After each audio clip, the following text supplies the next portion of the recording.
Hello students, स्वागत है बेटा आपका एनसीईआरटी इन्फो बाइट्स के नेक्स्ट वीडियो सेक्शन में। आज हम आपको क्लास 12th बायोलॉजी का जो एक चैप्टर है principle of inheritance and variation का उसका एक इंपॉर्टेंट पॉइंट डिस्कस कर रहे हैं। नाम है मोनोहाइब्रिड क्रॉस, जिसे आप वन जीन क्रॉस भी कह सकते हैं। दो तीन चीज़ों से शुरुआत करते हैं। सबसे पहले तो आप ये समझिए कि मोनोहाइब्रिड क्रॉस उन क्रॉसेस को कहते हैं where one character is selected, एक करेक्टर को सेलेक्ट किया जाता है फॉर स्टडी। जब हम एक करेक्टर को ही स्टडी के लिए सेलेक्ट करते हैं तब ऐसे क्रॉसेस को मोनोहाइब्रिड क्रॉस या वन जीन क्रॉस कहते हैं। ठीक है, तो जब हम इस पर एक पॉइंट समझते हैं कि एक करेक्टर को हमने मान लीजिए स्टडी के लिए लिया और हमने बोल दिया कि वो वन जीन क्रॉस है वहाँ पर, तो यहाँ बोला one character is selected for study, तो हमारी बातचीत वहाँ से मोनोहाइब्रिड क्रॉस पर चली। इंपॉर्टेंट बात क्या है बेटा कि मोनोहाइब्रिड क्रॉसेस में हम दो तीन चीज़ों को एक साथ आपके सामने रख सकते हैं। जैसे कि मान लीजिए मैंने आपको एक रिप्रेजेंटेटिव क्रॉस रखा, पी स्टैंड्स फॉर पेरेंट। मैंने आपसे बोला कि एक वायलेट फ्लावर्ड पी प्लांट आपके सामने है और उसका क्रॉस हमने कराया एक वाइट फ्लावर्ड पी प्लांट से। और जब हमने वाइट फ्लावर का पी प्लांट लिया और एक तरफ वायलेट फ्लावर का प्लांट लिया, तो आप ये समझिए कि रिप्रेजेंटेटिव तौर पर मैंने यहाँ पहले बोला कि कैपिटल आर है, तो यहाँ स्मॉल आर। आप जानते रहिए कि कैपिटल आर और स्मॉल आर लिखने जाने का जो पर्पज़ है वो ये था कि ये भी डिप्लॉयड है, तो मैंने दो जीन एक साथ लिखे होमोजाइगस डोमिनेंट के लिए, and this is also diploid organism. तो जब मैंने सिंप्लीफाइड वे में लिखा डिप्लॉयड दोनों को, तो मैंने इजीली बता दिया कि कैपिटल आर भी और स्मॉल आर भी है, तो ये रिप्रेजेंट करता है पेयर्ड फैक्टर। अब ये भी गैमीट बनाने जाता है और ये भी गैमीट बनाने जाता है। यहाँ की बात अगर हम करें तो मैंने आपको मायोसिस समझाई। इससे कैपिटल आर बना, इससे स्मॉल आर बना बेटा। ये जो सिंगल आर यहाँ पर दोनों दिखे हैं, they are called as gametes. और आप जानते रहिए कि इनको एक एक एलील जाने के पीछे जो लॉ वर्क करता है that is law of purity of gametes. हम बात कर रहे हैं law of purity of gametes की। ऑर्गेनिज्म कैसा भी हो, गैमीट हमेशा प्योर ही होते हैं। और ऊपर आप देख रहे हैं डिप्लॉयडी रिप्रेजेंट करने के लिए हमने ये दिया है। मैंने क्रॉस के तौर पर बताया बेटा कि सिनगैमी हुई, सिनगैमी का मतलब गैमेटिक फ्यूजन, और इसके बाद जो इंडिविजुअल बना वो कैपिटल आर स्मॉल आर बना। And for your kind information this is filial one. आप जानते रहिए कि मेंडल के क्रॉसेस में जनरेशन को फिलियल लिखा है, तो फिलियल वन यानी कैपिटल आर स्मॉल आर बन जाना। अब अगर आप इस इंडिविजुअल की बात करें जो कि हेट्रोजाइगस है, क्या है ये? हेट्रोजाइगस है, जिसे हम इम्प्योर या हाइब्रिड भी कहते हैं। तो आप समझ पाएंगे कि ये हाइब्रिड इंडिविजुअल जिस कलर को रखता है दैट इज वायलेट।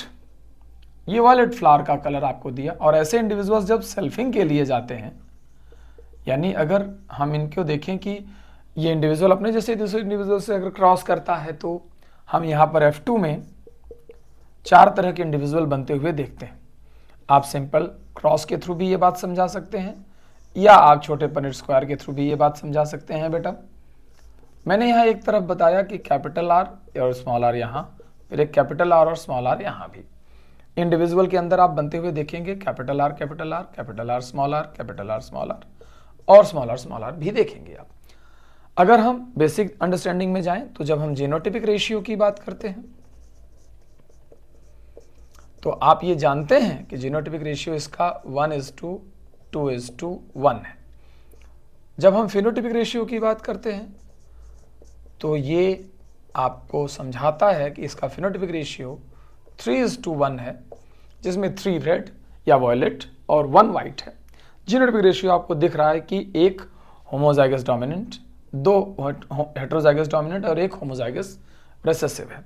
यहाँ मैं आपको ये बताने भी ले आया था बेटा कि अगर ये law of purity of gamete को रिप्रेजेंट करता है तो यहाँ पर केवल और केवल वॉयलेट कलर के इंडिविजुअल का बनना is representing law of dominance. ये मैं आपको स्किल ऐड कराना चाहूंगा कि ये क्या रिप्रेजेंट करता है कि there is something called as law of dominance. जब आगे आप बढ़े और F2 में जब आपने देखा फिलियल 2 में, तो आपको 3:1 का रेशियो मिला। 3:1 का रेशियो बनना इज लॉ ऑफ सेग्रीगेशन। ये रिप्रेजेंट करता है लॉ ऑफ सेग्रीगेशन। ये जानते रहिए कि मोनोहाइब्रिड क्रॉसेस अलग अलग लॉज को समझाते हैं। जैसे जब मैं मोनोहाइब्रिड क्रॉस पर बात करता हूं तो मैं इसे ऐसे समझाता हूं कि सपोज करिए कि ये आपके सामने मोनोहाइब्रिड क्रॉस है। इस मोनोहाइब्रिड क्रॉस को बेस मान करके डॉक्टर्स हमने 3 तरीके के कंक्लूजन देखे। पहला एक कंक्लूजन है conclusion of paired factor. Suppose करिए कि एक ये कंक्लूजन आपके सामने रहा। दूसरा है conclusion of dominance. Second conclusion क्या है? Conclusion of dominance. जब हम इन दोनों कंक्लूजन्स को एक साथ जोड़ देते हैं तो ये कहलाते हैं लॉ ऑफ डोमिनेंस।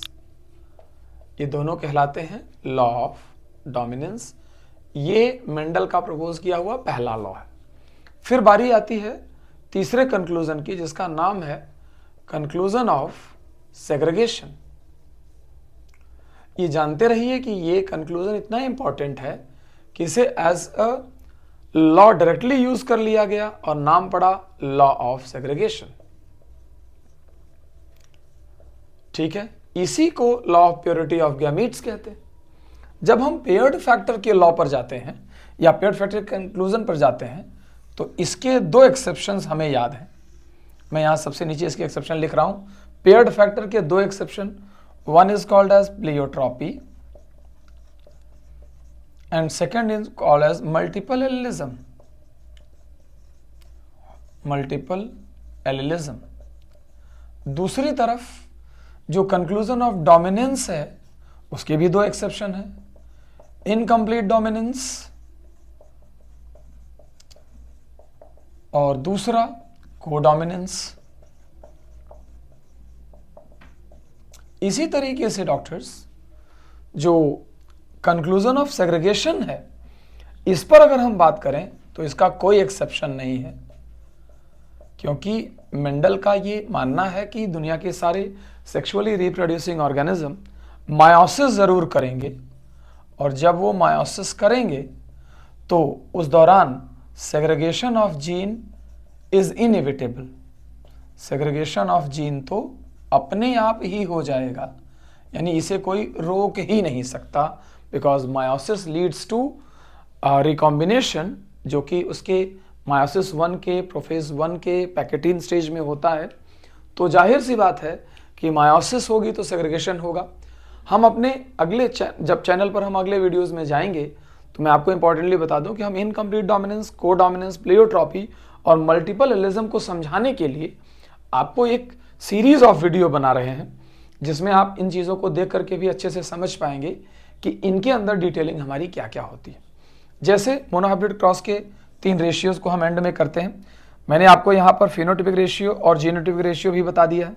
ध्यान रहे कि इसका टेस्ट क्रॉस रेशियो जो होता है मोनोहाइब्रिड क्रॉस का, वो होता है 1:1। क्या होता है? 1:1। और ये तभी पॉसिबल है जब जीन्स में लिंकेज ना हो। एक तो ये पॉइंट रिमार्केबल। आगे जब आप समझेंगे तो आप ये भी समझेंगे कि मोनोहाइब्रिड क्रॉसेस को बेस मान करके हमने 3 कंक्लूजन निकाले थे। 1, 2, 3 आप नंबरिंग कर सकते हैं। 3 कंक्लूजन के बेसिस पर हमने 2 लॉज बनाए, एक ये लॉ, ये दूसरा लॉ। दोनों कंक्लूजन के 2 एक्सेप्शंस हैं। This is exception A, exception B, this is exception A, exception B. हमारा बाद में इन्हीं पर डिटेलिंग होगी, तो ये आपका कंप्लीट मोनोहाइब्रिड क्रॉस पूरा हो जाएगा और आपको इसके थ्रू बेटा कई सारी छोटी छोटी चीज़ें मिलेंगी। सो आप हमारे इस चैनल पर इन वीडियोस को देखते रहिए, फिर हम आपसे आगे मिलेंगे। टेक केयर बेटा।